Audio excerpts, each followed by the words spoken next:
Hello guys, so sa video ito na yung full video ng baked squash or kalabasa na niluto ko nung isang araw. So yan ay kalahating kalabasa, yung maligat. Tapos ang ginagawa ko dyan ay binabalatan ko. Hirap na hirap akong balatan kasi magulang na yung kalabasa. So matigas na yung kanyang balat. Pero natapos ko pa rin namang balatan. Yung presyo ng kalabasa pala dyan guys is nasa 60 pesos yan.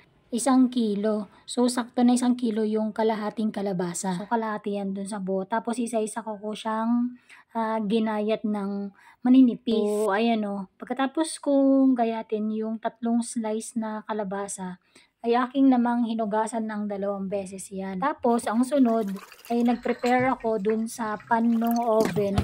Nilagyan ko siya ng foil at mantika para hindi dumikit yung kalabasa pag nilatag ko na isa-isa. Ayan no.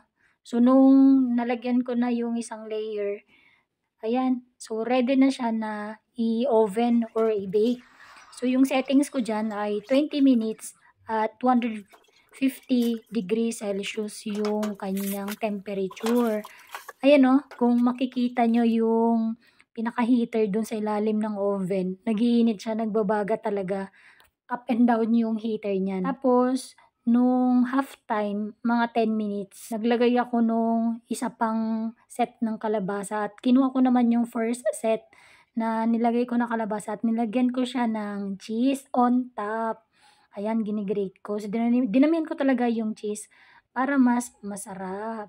Tapos, binalik ko ulit siya sa oven after kong malagyan ng cheese.